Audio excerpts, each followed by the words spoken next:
글로벌 투자를 이끄는 글로벌 ETF 트렌드입니다. 2026년 새해부터 전 세계를 놀라게 한 뉴스, 미군의 베네수엘라 침공 소식이었죠. 이번 사태는 단순한 지정학적 뉴스를 넘어서 에너지 시장의 지각 변동을 예고하고 있습니다.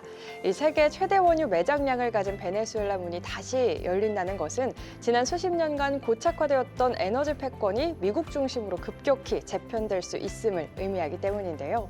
이런 변화를 우리는 어떻게 투자로 연결해야 할지 오늘 이 시간 짚어보도록 하겠습니다.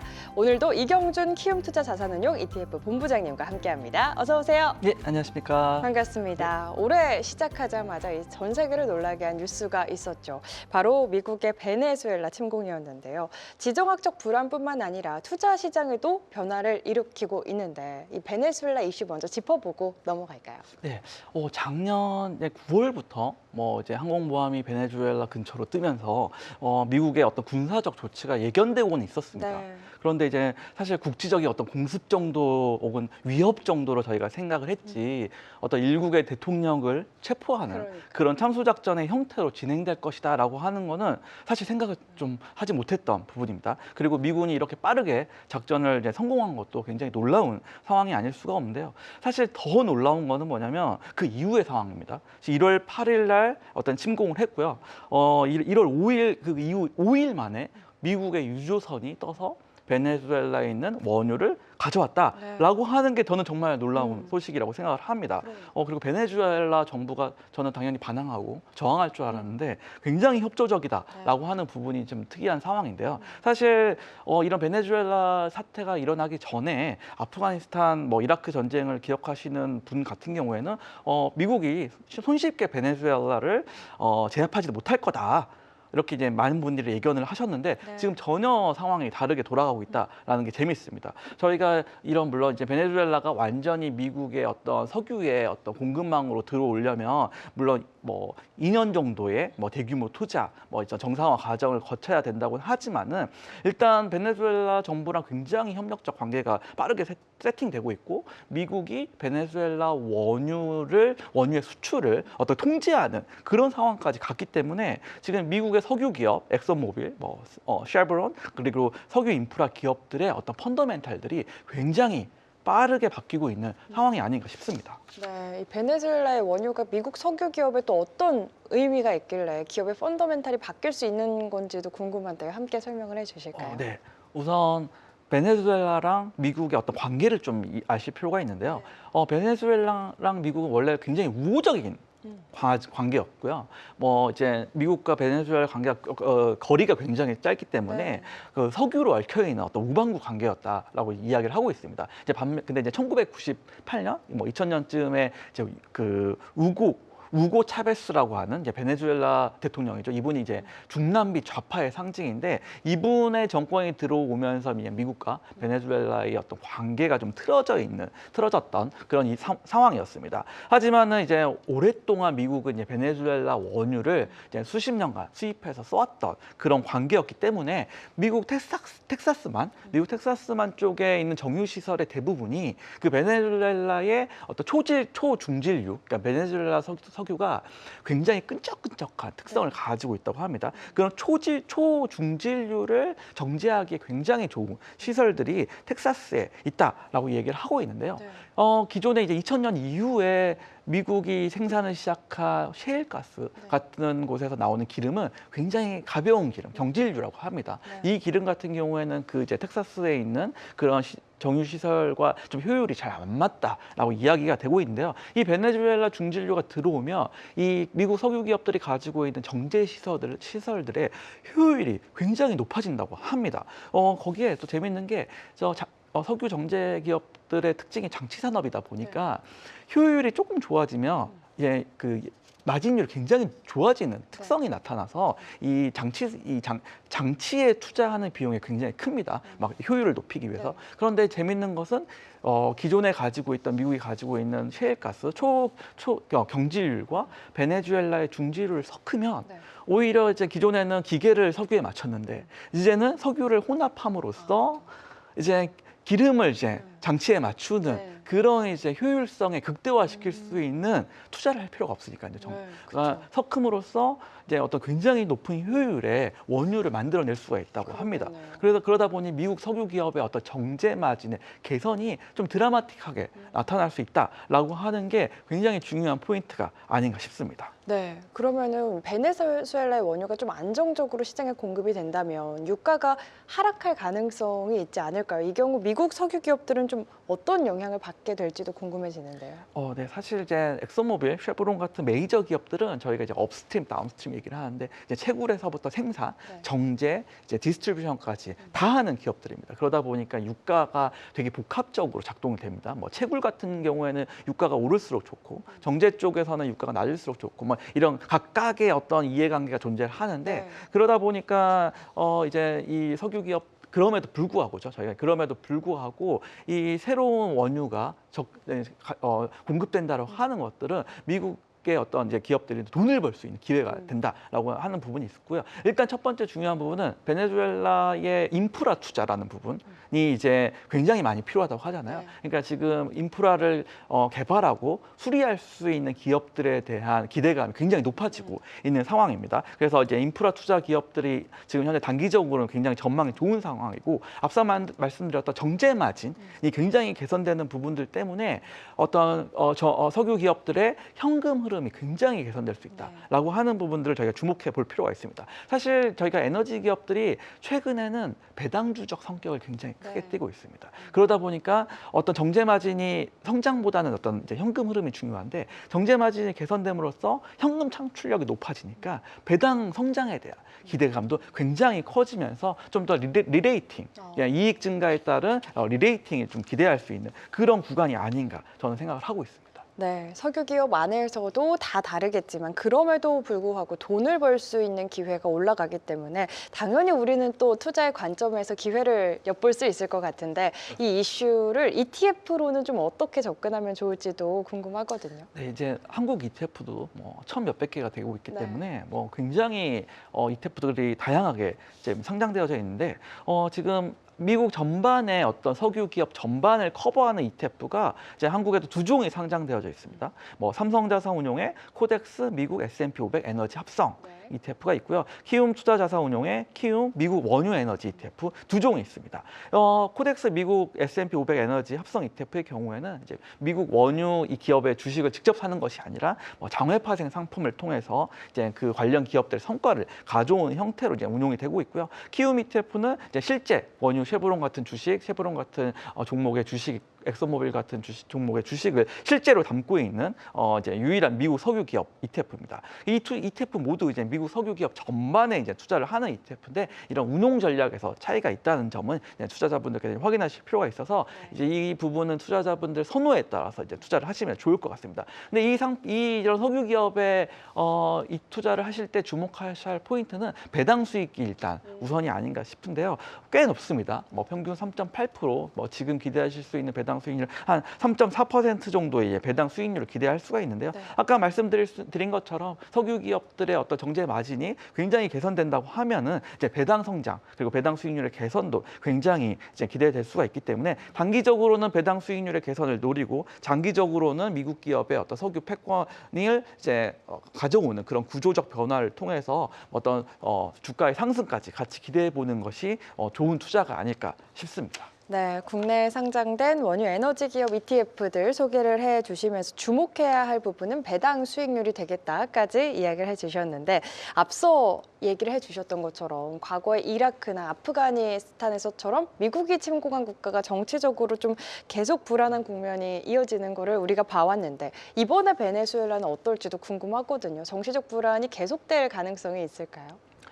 사실 지금 이제 베네수엘라라고 하는 나라 전체가 안정화가 되려면 네. 굉장히 오랜 시간이 걸릴 수밖에 없고요. 그런 이제 우려들이 있습니다. 사실 과거에 미국 석유 기업들이 베네수엘라에 투자를 하면서 그 자산이 몰수가 됐던 적이 있습니다. 네. 아까 우고 차베스라고 하는 대통령이 이제 취임하면서 이제 그 국유화 과정을 거치면서 미국 석유 기업들을 이제 몰수하는 그런 네. 과정들이 있다 보니까 석유 기업들 CEO들도 이 부분을 굉장히 우려를 하고 있었습니다. 근데 제 이라크 이쪽 이슈, 아프가니스탄 이슈와는 조금은 다른 게 뭐냐면 베네수엘라는 미국의 앞마당입니다. 네. 지리적으로 너무 가까운 상황이고 뭐 이번에 군사 작전을 보시면 아시겠지만 이제 미국의 어떤 군사 능력이나 어떤 역량 그리고 지리적인 관계들 때문에 어떤 베네수엘라에 대한 미국의 압력, 어떤 통제권은 굉장히 강하지 않을까라고 저는 생각을 하고 있습니다. 그리고 이제 전략적으로도 더 재미있는 부분이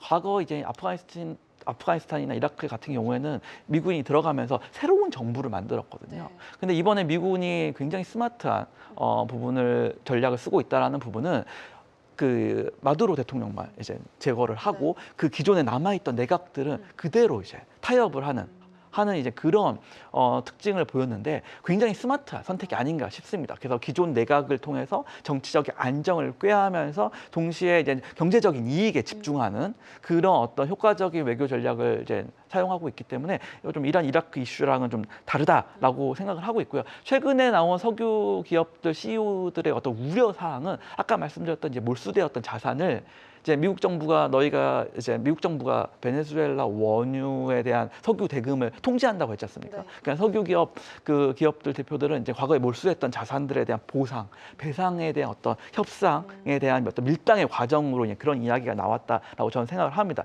사실 석유 기업들이 성장 돌파구를 찾기는 굉장히 어렵습니다. 네. 굉장히 이제 오래된 장치 산업이기 때문에 그렇지만은 이제 사우디아라비아보다 베네수엘라의 석유 매장량이 많거든요. 그렇다면은 이제 이 베네수엘라를 장악한 석유 기업들이 어떤 시장의 어떤 패권을 장악하는 석유 패권을 장악한다는 얘기는 유가 결정력을 가지게 된다는 이런 측면에서 지금은 당장은 유가를 높이기 좀 어렵습니다. 미국의 어떤 인플레이션 이슈 때문에. 다만 나중에 좀 경기가 좋아지는 상황에서 유가가 70불, 80불 선으로만 올라가게 되면 미국의 석유 기업들의 이익은 좀 드라마틱하게 커지지 않을까 저는 생각을 하고요. 또 주목해야 될 부분이 이제 지정학적 변화인데 과거 이제 세 축이죠.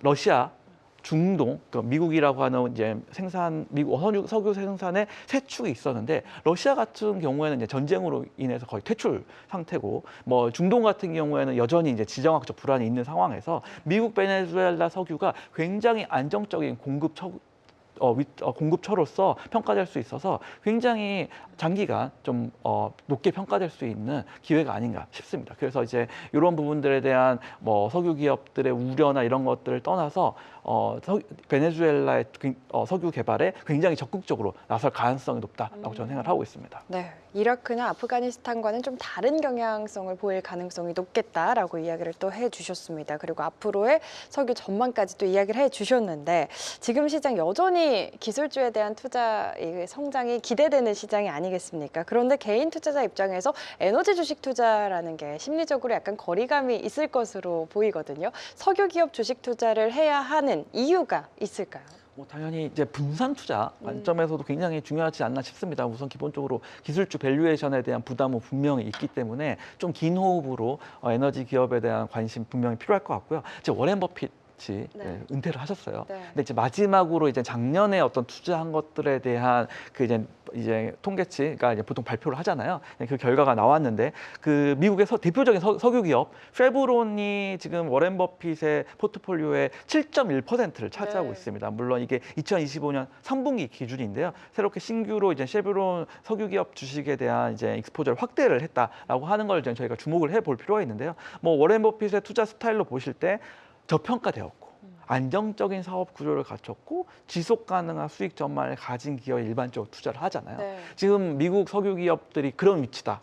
왜냐하면 많이 못 올랐기 때문에 저평가 국면 확실하고요. 뭐 석유 안 쓸 거 아니니까 기업이 계속 지속적으로 발생하는 거 맞고 지금 시장 구조적으로 굉장히 석유 기업 자체적으로 구조 조정을 많이 했기 때문에 효율화돼서 된 단계이기 때문에 이런 부분에 대한 관심이 분명히 존재한다라는 부분을 좀 워렌 버핏이 좀 보여준 게 아닌가라고 싶습니다. 근데 또 이제 가장 중요하게 저는 보고 있는 부분이 지정학입니다.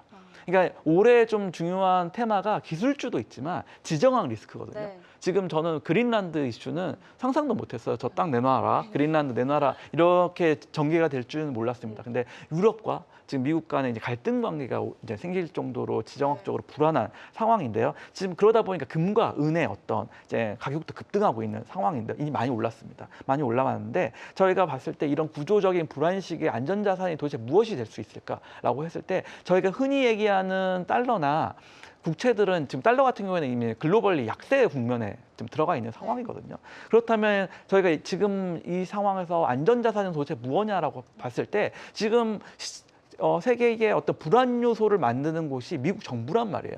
반대로 미국 정부가 보호하는 자산이 안전자산이 아니냐라고 저는 생각이 드는데 지금 베네수엘라와 이 석유 기업의 관계를 보시면 세계 최대 규모의 매장량을 가진 베네수엘라 그리고 원유 정제 기술 그리고 탐사 기술로는 가장 메이저인 빅 오일 기업들 그리고 미국이라는 나라가 세계 최대 에너지 소비 국가거든요. 이 세 가지 국가가 특징이 만나는 지점이 바로 미국의 석유 기업입니다. 그래서 굉장히 이 부분을 근데 이제 미국의 어떤 군사력 그리고 미국의 국력으로 보증하겠다라고 하는 부분이거든요. 지금 미국이라고 하는 지금 이제 제국의 18세기, 19세기의 제국이라는 개념으로 지금 글로벌 외교 흐름이 만들어지고 있는데요. 이 제국이 굴러가기 위해서 가장 중요한 건 에너지 안보거든요. 그러니까 에너지 안보를 위해서 이런 베네수엘라, 석유 기업, 미국의 어떤 원유 소비 시장이라고 하는 이 3축을 지금 이제 트럼프 정부가 기획한 게 아닌가 싶습니다. 그래서 안전자산으로서 이 미국 석유 기업을 주목해 보시는 게 굉장히 중요하지 않을까 싶습니다. 네, 지난 시간에 또 올해 유의해야 할 세 가지 중 하나로 지정학적 리스크를 반드시 주목해야 한다라고 이야기를 해주셨는데 이와 함께 석유 기업에 투자하는 것도 중요하겠다라고 또 이야기를 해주시면서 석유 기업 투자가 안전자산에 투자하는 거랑 같다라고 이야기를 해주신 부분이 굉장히 흥미롭거든요. 이 투자할 때 조심해야 할 부분이 있다면 어떤 부분을 좀 유념해야 할까요? 예, 석유 기업 투자를 좀 정리해 보면요, 일단 기본적으로 배당주적 성격이 있습니다. 네. 배당 굉장히 잘 주는 기업들이고요.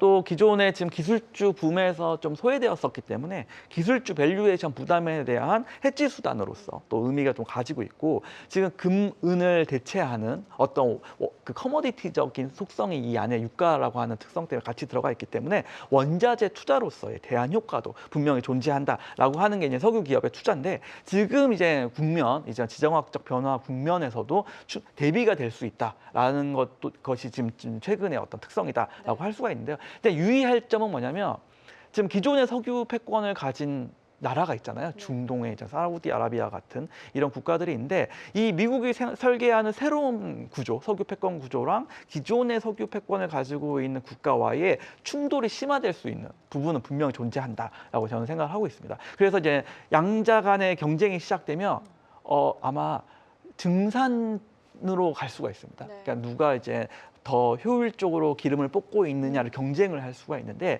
사실 중동 쪽이 그런 측면에서 굉장히 강력한 장점을 가지고 있습니다. 그래서 이 패권 경쟁에서 유가가 굉장히 낮아지면 지금 50불대 뭐 그 이하로 내려가게 되면은 좀 석유 기업들에 대한 부정적인 이야기들이 나올 수가 있고요. 베네수엘라 원유 인프라를 재건하려면 명분이 필요한데 지나치게 유가가 낮은 경우에는 그런 재건 명분이 줄어들게 됩니다. 이런 부분들이 좀 잠재적인 위험 요소다라고 저는 생각이 드는데 지금 트럼프 정부가 하고자 하는 어떤 그랜드 게임이죠. 세계 패권의 질서를 바꾸는 어떤 그런 질서의 변화 속에서 에너지 안보, 미국이 가장 중요시 여기는 에너지 안보의 한 축으로서 지금 빅오일이라고 하는 기업들로 대표되는 미국 석유 에너지 기업 투자가 결코 이제 관심을 버려서는 안 된다. 관심을 꼭 반드시 가져야 된다라고 하는 부분 꼭 말씀드리고 싶습니다. 네, 배당의 매력 그리고 기술주 밸리에이션의 해지 수단, 원자재 투자의 대안 효과까지 있는 석유 기업 투자 반드시 주목을 해봐야겠습니다. 다만 말씀해주신 잠재적 위험 요소 투자하실 때 꼭 참고하셔서 투자해 보시면 좋을 것 같네요.